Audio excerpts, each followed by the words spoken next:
of what had happened to her during the years when they had so strangely failed to meet.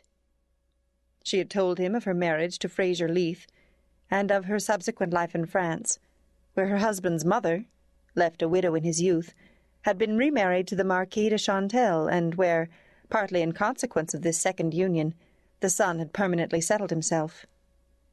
She had spoken also with an intense eagerness of affection of her little girl Effie, who was now 9 years old, and, in a strain hardly less tender, of Owen Leith, the charming, clever young stepson, whom her husband's death had left to her care. A porter, stumbling against Darrow's bags, roused him to the fact that he still obstructed the platform, inert and encumbering as his luggage.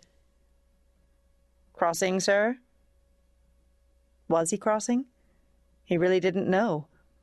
But for lack of any more compelling impulse, he followed the porter to the luggage van, singled out his property, and turned to march behind it down the gangway.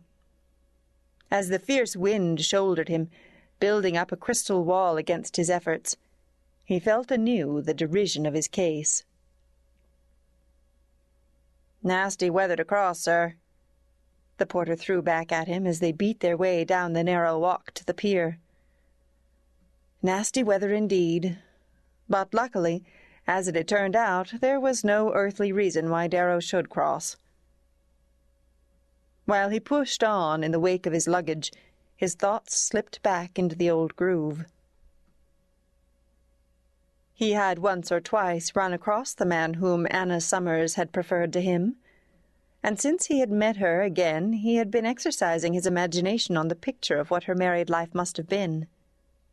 Her husband had struck him as a characteristic specimen of the kind of American as to whom one is not quite clear whether he lives in Europe in order to cultivate an art, or cultivates an art as a pretext for living in Europe.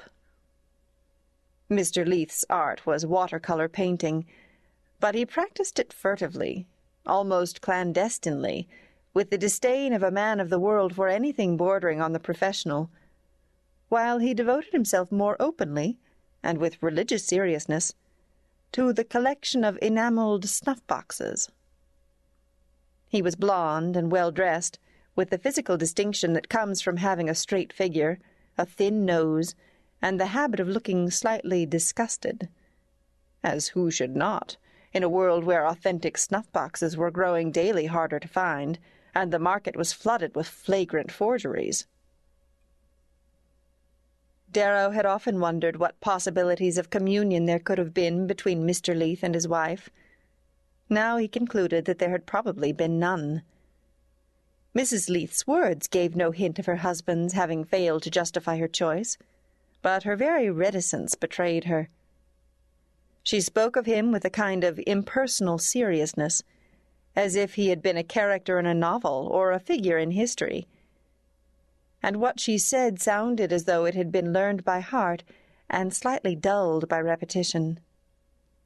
This fact immensely increased Darrow's impression that his meeting with her had annihilated the intervening years. She, who was always so elusive and inaccessible, had grown suddenly communicative and kind, had opened the doors of her past, and tacitly left him to draw his own conclusions. As a result, he had taken leave of her with the sense that he was a being singled out and privileged, to whom she had entrusted something precious to keep. It was her happiness in their meeting that she had given him, had frankly left him to do with as he willed, and the frankness of the gesture doubled the beauty of the gift. Their next meeting had prolonged and deepened the impression. They had found each other again, a few days later, in an old country house full of books and pictures, in the soft landscape of southern England. The presence of a large party, with all its aimless and agitated displacements, had served only to isolate the pair and give them, at least to the young man's fancy, a deeper feeling of communion. And their days there had been like some musical prelude, where the instruments, breathing low, seem to hold back the waves of sound that press against them. Mrs. Leith, on this occasion, was no less kind than before, but she contrived to make him understand that what was so inevitably coming was not to come too soon. It was not that she showed any hesitation as to the issue, but rather that she seemed to wish not to miss any stage in the gradual reflowering of their intimacy. Darrow, for his part, was content to wait if she wished it. He remembered that once, in America when she was a girl, and he had gone to stay with her family in the country, she had been out when he arrived, and her mother had told him to look for her in the garden. She was not in the garden, but beyond it he had seen her approaching down a long, shady path. Without hastening her step, she had smiled and signed to him to wait, and, charmed by the lights and shadows that played upon her as she moved, and by the pleasure of watching her slow advance toward him, he had obeyed her and stood still. And so she seemed now to be walking to him down the years, the light and shade of old memories and new hopes playing variously on her, and each step giving him the vision of a different grace. She did not waver or turn aside. He knew she would come straight to where he stood, but something in her eyes said, "Wait," and again he obeyed and waited.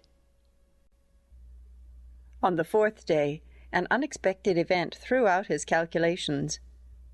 Summoned to town by the arrival in England of her husband's mother, she left without giving Darrow the chance he had counted on, and he cursed himself for a dilatory blunderer. Still, his disappointment was tempered by the certainty of being with her again before she left for France, and they did, in fact, see each other in London. There, however, the atmosphere had changed with the conditions. He could not say that she avoided him, or even that she was a shade less glad to see him. But she was beset by family duties and, as he thought, a little too readily resigned to them. The Marquise de Chantel, as Darrow soon perceived, had the same mild formidableness as the late Mr. Leath, a sort of insistent self-effacement before which every one about her gave way. It was perhaps the shadow of this lady's presence, pervasive even during her actual brief eclipses, that subdued and silenced Mrs. Leath. The latter was, moreover, preoccupied about her stepson, who, soon after receiving his degree at Harvard, had been rescued from a stormy love affair, and finally, after some months of troubled drifting, had yielded to his stepmother's counsel and gone up to Oxford for a year of supplementary study. Thither Mrs. Leath went once or twice to visit him, and her remaining days were packed with family obligations, getting, as she phrased it, frocks and governesses for her little girl, who had been left in France, and having to devote the remaining hours to long shopping expeditions with her mother-in-law. Nevertheless, during her brief escapes from duty, Darrow had had time to feel her safe in the custody of his devotion, set apart for some inevitable hour, and the last evening, at the theatre, between the overshadowing Marquise and the unsuspicious Owen, they had had an almost decisive exchange of words. Now, in the rattle of the wind about his ears, Darrow continued to hear the mocking echo of her message. Unexpected obstacle. In such an existence as Mrs. Leath's, at once so ordered and so exposed, he knew how small a complication might assume the magnitude of an obstacle. Yet, even allowing as impartially as his state of mind permitted, for the fact that, with her mother-in-law always, and her stepson intermittently, under her roof, her lot involved 100 small accommodations generally foreign to the freedom of widowhood. Even so, he could not but think that the very ingenuity bred of such conditions might have helped her to find a way out of them. No, her reason, whatever it was, could in this case be nothing but a pretext, unless he leaned to the less flattering alternative that any reason seemed good enough for postponing him. Certainly, if her welcome had met what he imagined, she could not, for the second time within a few weeks, have submitted so tamely to the disarrangement of their plans, a disarrangement which, his official duties.